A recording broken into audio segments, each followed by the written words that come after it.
Assalamualaikum warahmatullahi wabarakatuh. Kita ketemu lagi untuk pertemuan ke-13 ini. Kita bahas tentang pengamanan dari database ya. Uh, kita sedikit melihat lagi ya, data penting untuk diorganisasikan. Data adalah aset sangat bernilai untuk dikelola. Administrasi data yang efektif memudahkan pembuatan keputusan di segala tingkat. Ketidakefektifan administrasi dapat membuat pemetaan data menjadi berkurang. Ini aja ya, review sedikit yang mungkin yang mungkin ada yang sudah lupa, kita review dulu sedikit ya. Masalah data ya, definisi berganda, ketidakkonsistenan terhadap data yang sama pada database, kualitas data yang rendah, kekurangan lokasi maupun maknanya dan manfaatnya berkurang, tanggapan waktu yang lama, kekurangan kontrol terhadap privasi dan keamanan. Administrasi data dan administrasi database ya. Mungkin kita tidak bahas ini kita langsung masuk ke keamanan datanya aja ya. Nah, tidak semua data boleh dilihat oleh semua orang ya. Keamanan data aman secara fisik dan non fisik. Aman fisik berarti terhindar dari kemungkinan kerusakan, bencana, kehilangan dan lain-lainnya ya. Sesuai dengan ISO 9021/2018. Aman non fisik bebas dari tindakan yang akan merusak seperti hacker dan lain-lain. Sistem yang melihatnya ada sistem yang lemah dari sebuah sistem database-nya. Kemudian kita lihat penyerangan dari database ya. Informasi sensitif yang tersimpan dalam database dapat dibuka bagi orang-orang yang tidak diizinkan ya. Jadi bisa jadi kalau ada yang ingin melihatnya, ini paling banyak dilakukan ya. Lebih bisa menggunakan tools atau melakukan SQL injection dengan beberapa tools yang bisa digunakan. Kemudian informasi sensitif dan simpan dalam database dapat dialter in an unacceptable manner. Informasi sensitif yang tersimpan dalam database dapat inaccessible bagi orang-orang yang diizinkan. Kemudian the underlying operating system may be attacked ya. Kemudian itu penyerangan database ya. Ini beberapa ancaman database lainnya. Pertama itu ya, yang paling besar adalah satu, SQL injection. Ini berarti dari eksternal ya. Kemudian brute force password. Kemudian dari internal itu password yang lemah ya, bisa ditebak oleh orang dengan brute force. Kemudian data audit dan log tampering. Nomor 4 itu vulnerability, password expose dan lain-lain. Kemudian weak AAA nya, kemudian password expose, kemudian database security, kemudian nomor 6 kehilangan tab stall dan atau loss. Nah, dari insiden ancaman dari kejadian ini 80% ya, ancaman sebenarnya dari dalam malah ya, insiden. Kemudian 65% internal threats ya. 25% itu enterprise detect ya. 60% data loss, 40% caused by human error. Jadi yang paling besar adalah 80% ya, insiden. Jadi orang yang bisa berhasil masuk ke dalam sistem maupun internal maupun eksternal ya. Dia masuk yang mengakses database yang dia tidak berhak ya. Nah, kalau kita lihat siapa yang berhak mengakses database ya, dia tentunya sudah didefinisikan dulu sebelum aplikasi atau database-nya dibikin ya.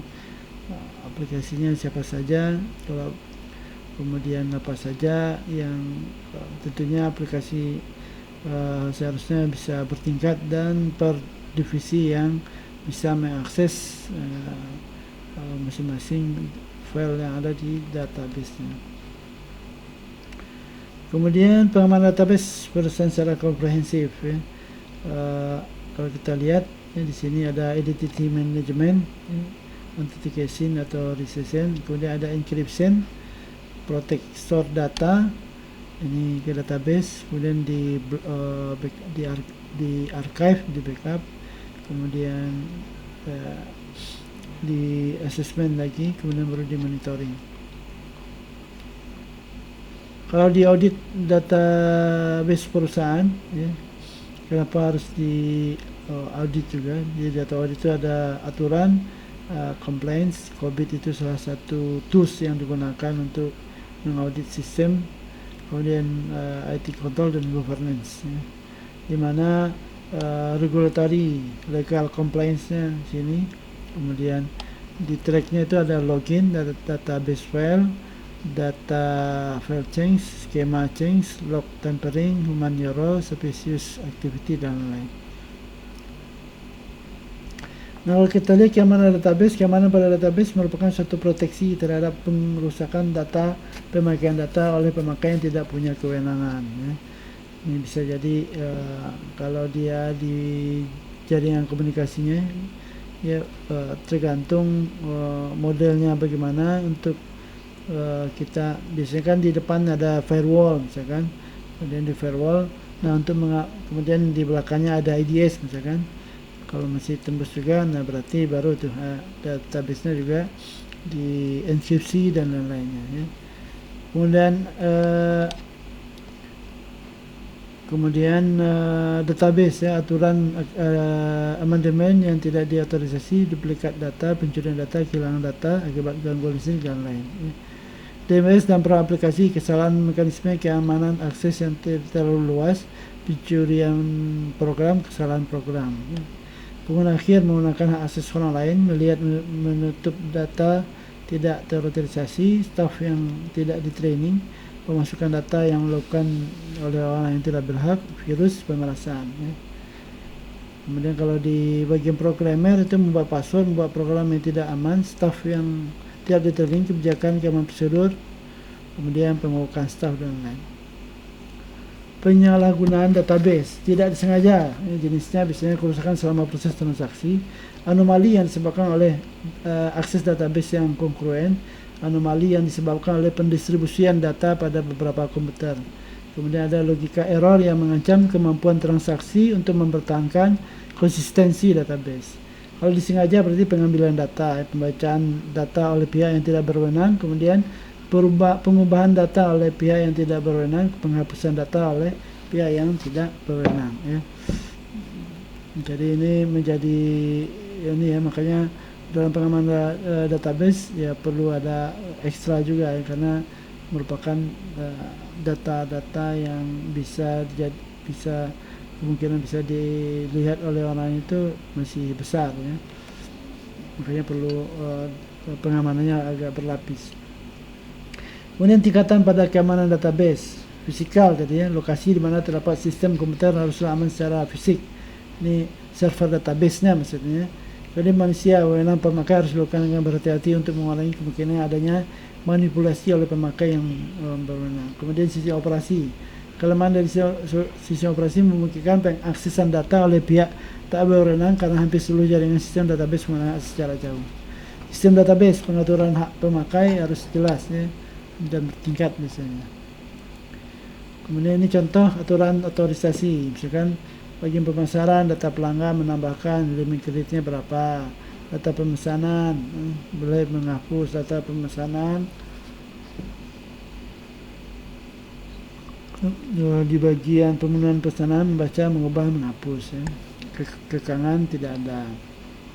Contoh sekiranya hak akses, misalkan si Arif misalkan hasilnya bebas semua database pegawai, Novi hak akses seleknya cuman di database pegawai, Adit ya, hasil seleknya insert bisa Adit bisa, kemudian Tera ya bisa select insert ya,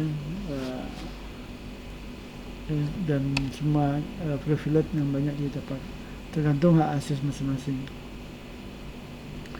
Ini akses pada contohnya ya, kalau kita contohkan kepada MySQL masing-masing punya aksesnya.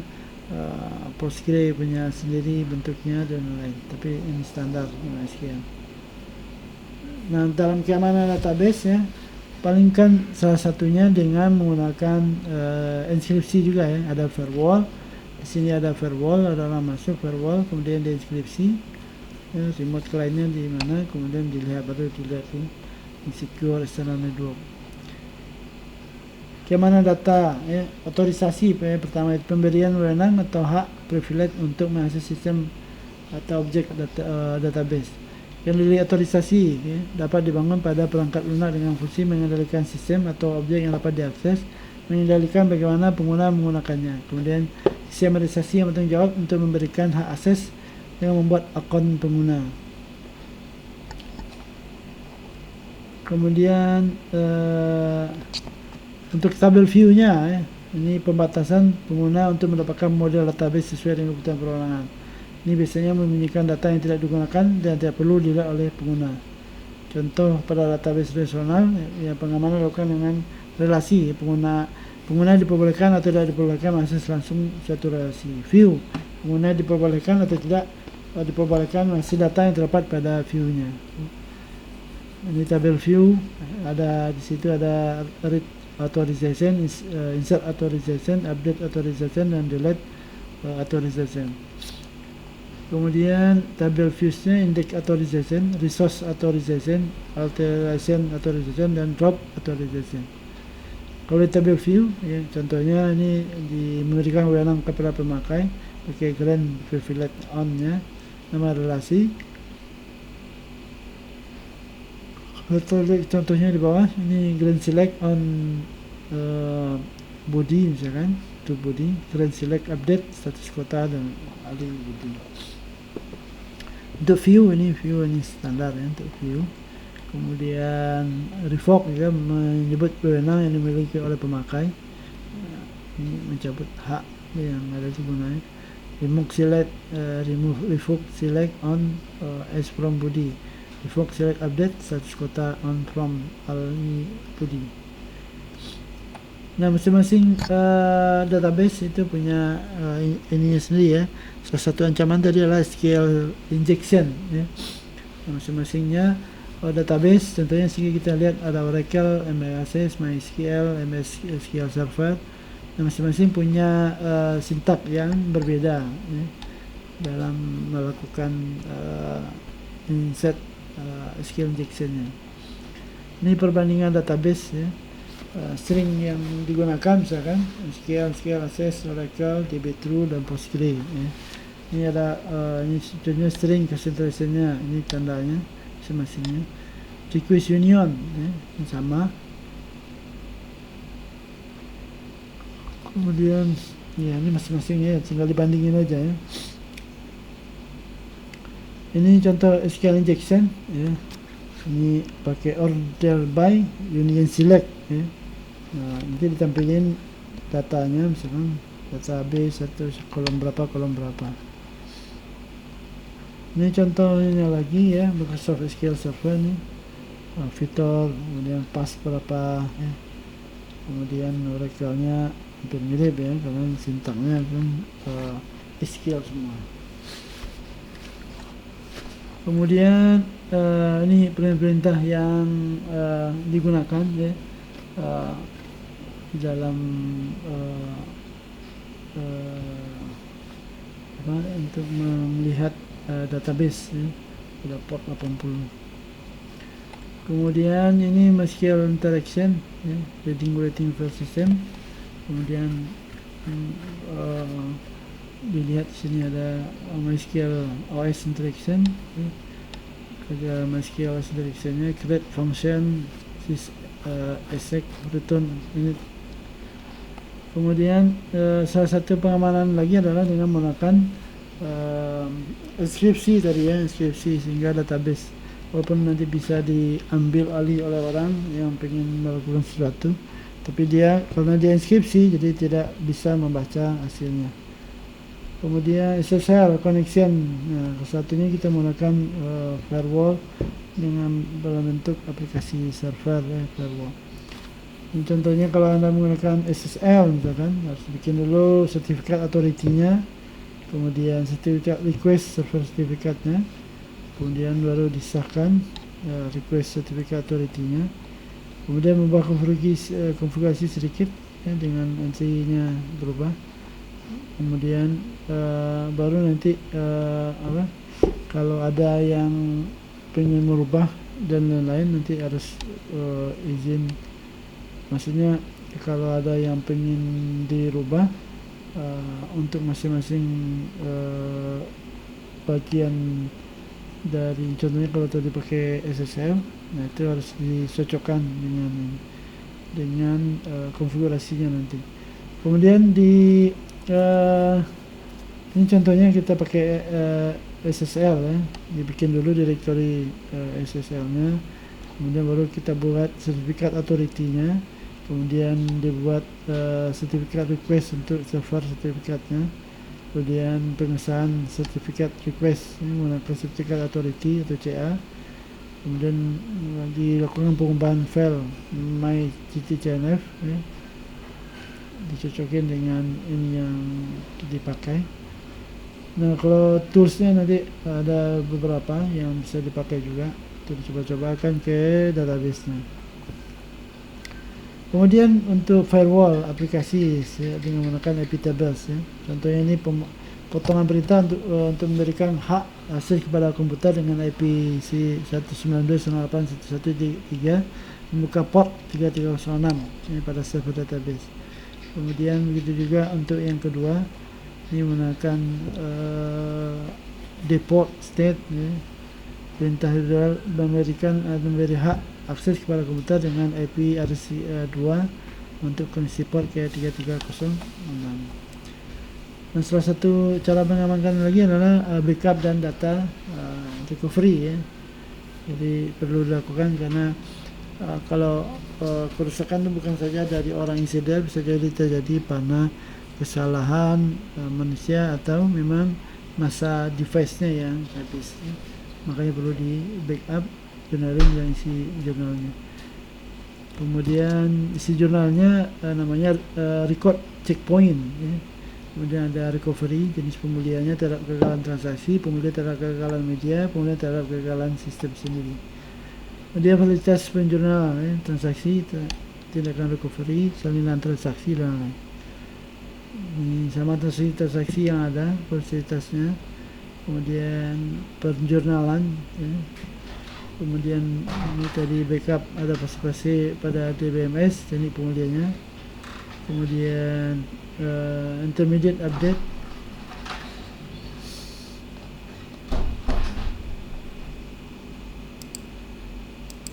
kemudian kita lanjutkan untuk disaster recovery. Itu memungkinkan ya, terlebih untuk database server karena bisa jadi isinya dalam database itu banyak banget, maka perlunya kalau mengantisipasi apabila terjadi sesuatu yang tidak diinginkan, mengantisipasi kebocoran pada pusat data, disebabkan dari bencana alam dan lain.